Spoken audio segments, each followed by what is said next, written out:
입니다. 아멘. 오늘 말씀은 로마서 5장 우리 6절부터 11절입니다. 신약 245쪽입니다. 로마서 5장 6절부터 11절입니다.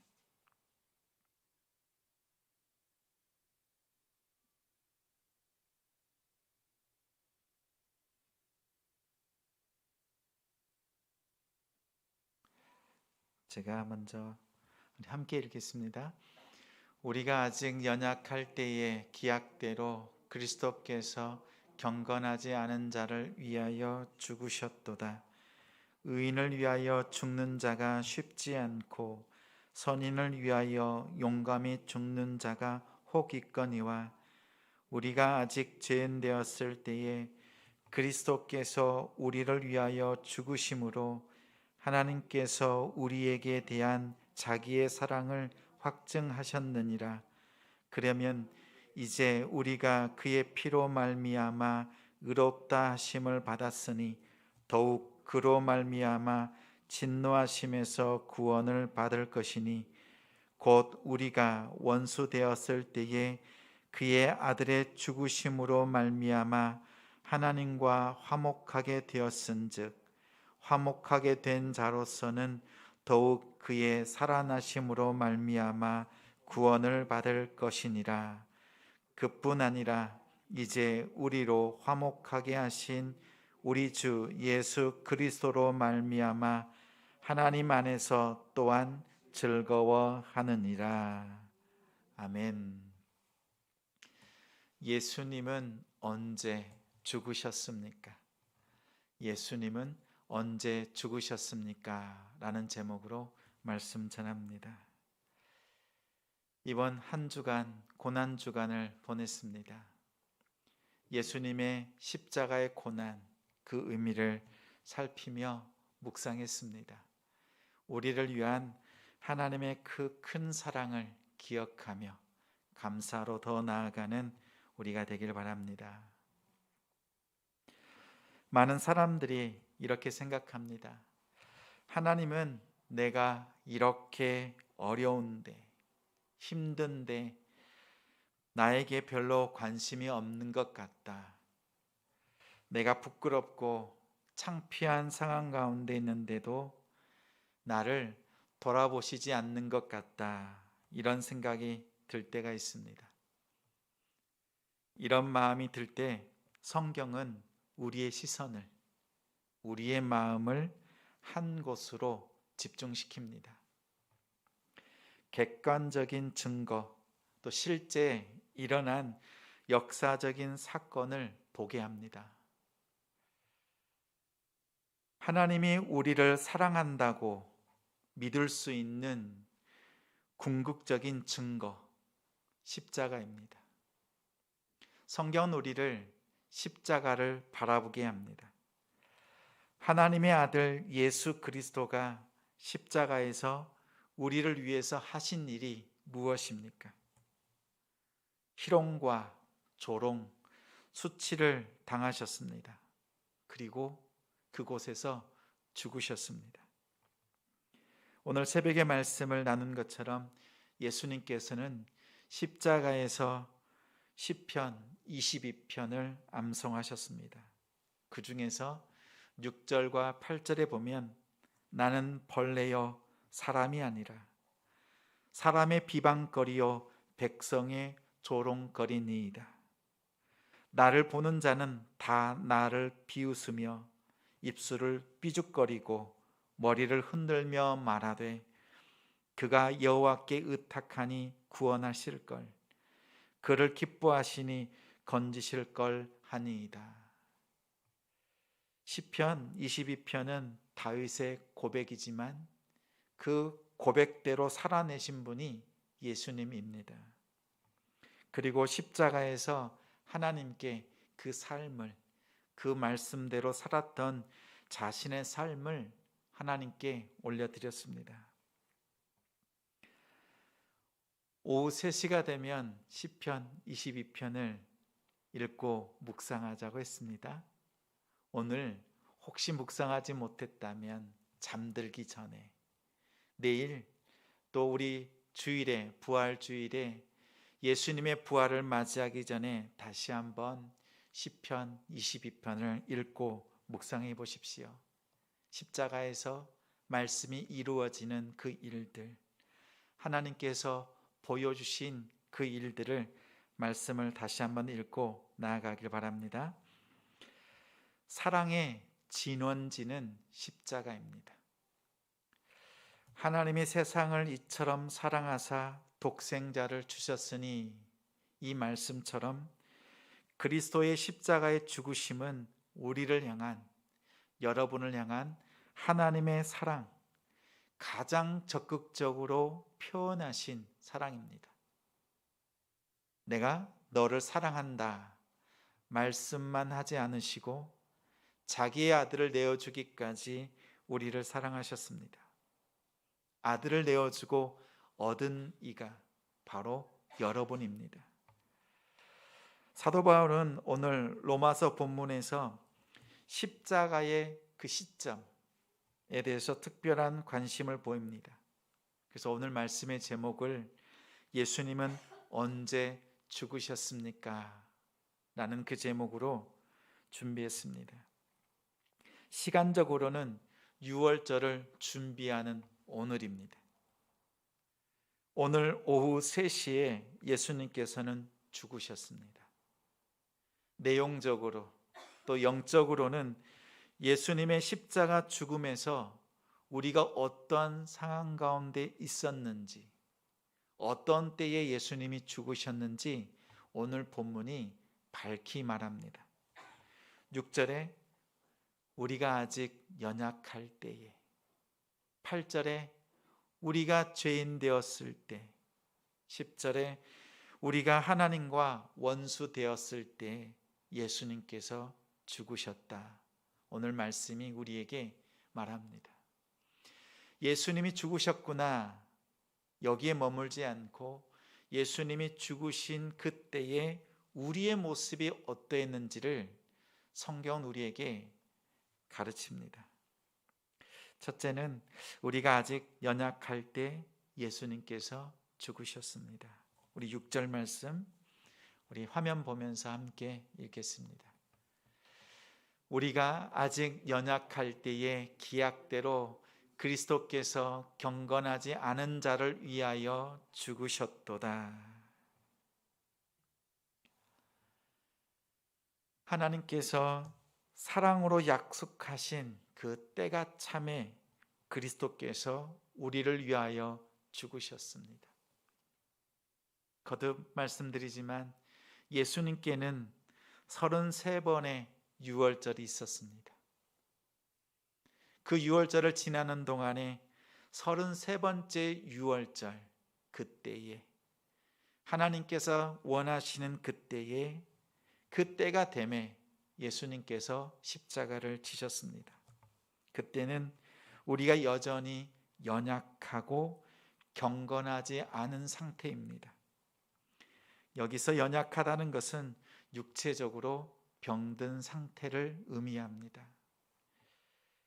하나님 앞에서 노출된 우리 인간의 영적 상태를 말하는 것이기도 합니다. 우리 인간은 하나님 앞에서 에덴 동산에서 쫓겨난 자들입니다. 하나님과 멀어진 상태입니다. 이 멀어진 상태를 죽었다 말합니다. 죽음에 이르는 병에 걸려서 대책 없는 상황이 우리 인류의 모습입니다. 이렇게 연약하고 경건하지 못한 그런 상태에서 하나님과의 단절된 그 모습을 말합니다. 그런 상황에서도 하나님은 계획하신 대로, 창세기 때로부터 계획하신 그대로 우리를 위하여서 그리스도를 희생하시면서까지 우리를 구원하시길 기뻐하셨습니다. 누군가를 위해서 자기의 목숨을 바치는 일이 결코 쉽지 않습니다. 또 이렇게 누군가를 위해서 희생하는 것은 놀랍고 고귀한 일입니다. 충남 당진에 사는 차하람군의 이야기입니다. 이름 때문에 더 관심 있게 기사를 보았습니다. 작년 12월 25일 크리스마스 때 감기로 인한 경련으로 쓰러졌습니다. 곧바로 병원으로 이송했지만 깨어나지를 못했습니다. 차하람군이 뇌사 상태에 빠지자 가족들은 누군가의 몸속에서 아들의 심장이 뛰는 것이 좋겠다라고 결심했습니다. 그래서 장기를 기증하기로 했습니다. 지난달 3월 16일 심장, 간, 양쪽 신장을 4명에게 기증하고 숨을 거두었습니다. 아버지의 인터뷰 내용을 들어보니 자랑스러워합니다. 자신의 아들이 다른 사람 4명을 살렸다고, 또 아들은 다른 사람의 몸속에서 살아있다는 것이 위로가 된다는 기사였습니다. 기사 제목처럼 4명에게 새 생명을 선물하고 떠난 10살 천사가 되었습니다. 참으로 고귀한 죽음입니다. 더 놀랍고 고귀한 일이 우리에게 일어났습니다. 우리 8절 말씀 함께 읽습니다. 8절. 우리가 아직 죄인되었을 때에 그리스도께서 우리를 위하여 죽으심으로 하나님께서 우리에 대한 자기의 사랑을 확증하셨느니라. 우리를 위해서 죽으시는 그때는 아직 죄인 되었을 때, 우리가 하나님 앞에 무엇인가 충성하고 열심을 낼 때가 아닙니다. 가장 밑바닥에 있을 때 오히려 하나님께서는 아들 예수를 십자가에 내어주셨습니다.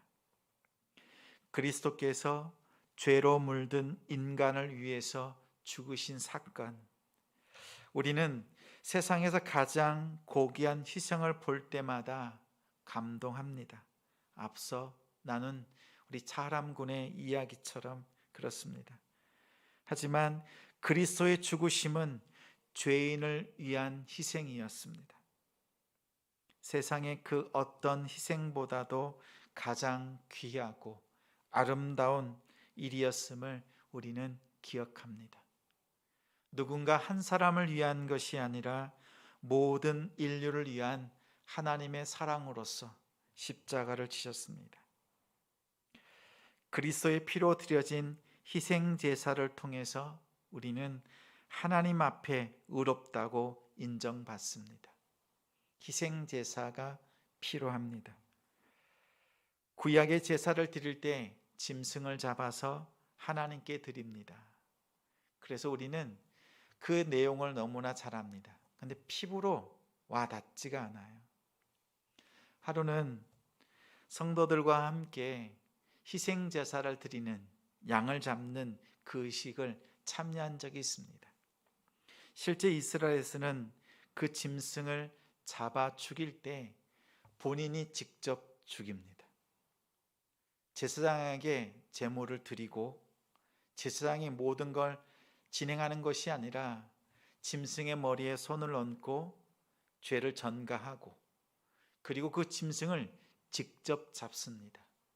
그 죽음이 어떠한 죽음인지 한번 상상해 보십시오. 칼을 들고 베어낼 때 피가 튀깁니다. 피냄새가 진동합니다. 그 진동하는 피냄새를 맡으면서 하나님 앞에 기억합니다. 이 짐승이 왜 죽어야 하는지, 그 이유는 바로 이 희생 제물을 죽이는 나 자신에게 있다는 것을 깨닫습니다. 그리고 각을 뜨고 다 벗겨서 제단 위에서 태웁니다. 태워지는 그 제물처럼 나의 삶이, 내가 죽을 수밖에 없는 존재라는 것을 다시 한번 고백합니다. 이러한 희생 제사를 통해서 죄 용서 받습니다. 예수님께서 구약의 희생 제물처럼 하나님의 어린 양으로서 죽으셨습니다. 그 장소가 십자가입니다. 이제 우리는 하나님과 멀어질래야 멀어질 수 없습니다. 구약의 희생 제사는 해마다 드려야 합니다. 죄를 지을 때마다 하나님께 희생 제사를 드렸지만 이제 하나님께 드려진 어린 양 예수 그리스도의 희생은 단 한 번으로 족합니다.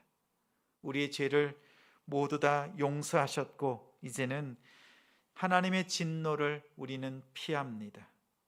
오히려 진노가 아니라 하나님의 그 사랑 가운데 들어갑니다. 우리가 죄인의 상태에서도 하나님의 은혜를 의롭게 누릴 수 있는 것은 오직 예수님의 십자가 뿐임을 다시 한번 기억하며 감사하는 우리가 되길 바랍니다. 매 시간마다 예배 때마다 십자가의 메시지지만 그 메시지가 우리의 삶에 깊이 각인되고 그 말씀대로 살아내는 우리가 되길 바랍니다. 우리가 죄인의 상태에 있을 때 주님께서 십자가에 죽으셨고 또 그 믿음의 고백을 드리는 사람들에게 주시는 선물이 곧 천국입니다. 우리에게 일어나는 일 저절로 일어나는 것이 아닙니다. 창세전부터 계획하신 하나님의 계획입니다. 예수님의 놀라운 희생을 통해서 이루어지는 이 십자가 사건, 이것을 기억할 때 우리는 구원의 감격 속에서 살아갈 수 있습니다. 우리 셋째는 우리 10절 말씀 함께 읽습니다.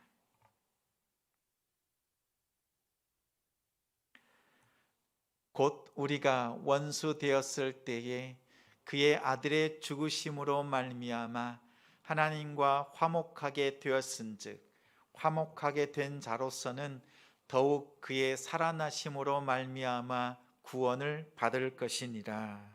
아멘. 예수님께서 십자가에서 죽으실 때는 우리가 하나님과 원수될 때였습니다. 우리가 하나님을 전혀 바라보지 않을 때, 오히려 하나님과 등진 상태에 있을 때 찾아주셨습니다. 베드로와 요한이 성전 미문에 올 때 안전뱅이가 앉아 있습니다. 그는 하나님을 바라보지 않았습니다. 성전을 등지고 자신을 도와줄 수 있는 사람들을 바라보고 앉았습니다.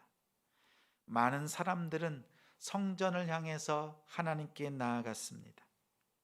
그 한 사람, 그 안전뱅이는 사람들을 바라보았습니다. 나사렛 예수 그리스도의 이름으로 일어나 걸으라 할 때 그 다음의 모습은 벌떡 일어나 성전에 뛰어들어가 하나님을 만나고 놀랍게 변화되는 모습으로 바뀌었습니다. 우리의 삶이 그렇습니다. 주님을 만나기 전에는 세상을 바라보았습니다. 그때는 하나님과 원수되었고 등진 관계였습니다. 하지만 예수님의 희생적인 죽음을 통해서 하나님과 화목하게 되는 관계가 됩니다. 예수님의 대속적인 죽음은 예수님만 죽는 죽음이 아닙니다. 예수님과 함께 우리도 십자가에서 죽는 것입니다. 갈라디아서 2장 20절에 내가 그리스도와 함께 십자가에 못 박혔나니 그런즉 이제는 내가 사는 것이 아니요 오직 내 안에 그리스도께서 사시는 것이라. 이제 내가 육체 가운데 사는 것은 나를 사랑하사 나를 위하여 자기 자신을 버리신 하나님의 아들을 믿는 믿음 안에 사는 것이라. 군인들이 가장 피하고 싶은 훈련은 유격 훈련입니다. 그 중에서도 화생방 훈련을 가장 힘들어합니다. 훈련병들이 화생방 훈련장으로 들어갑니다. 한 훈련병이 체류가스를 참지 못하고 훈련장을 박차고 문을 여고 뛰쳐나왔습니다. 다른 사람들은 그래도 그 안에서 뒹굴면서 눈물 흘리고 콧물을 쏟으면서 당했는데, 홀로 뛰쳐나오자 훈련 교관이 그 병사를 데리고 한적한 곳으로 갑니다. 남아있던 다른 훈련병들이 생각합니다. 큰일 났다. 아마도 다른 얼차를 받거나 고된 훈련을 받을 것이다, 이렇게 생각했습니다. 10분 정도 지나서 훈련병과 교관이 돌아왔습니다. 훈련 교관이 훈련병의 손을 잡고 같이 화생방 훈련장으로 들어갑니다. 그 안에서 최루가스를 함께 마시고 함께 고통당하고 함께 눈물, 콧물, 모든 것을 다 쏟아놓고 함께 뒹굴었습니다. 그리고 훈련병의 손을 잡고 훈련을 마치고 나왔습니다. 이렇게까지 하는 이유가 무엇입니까?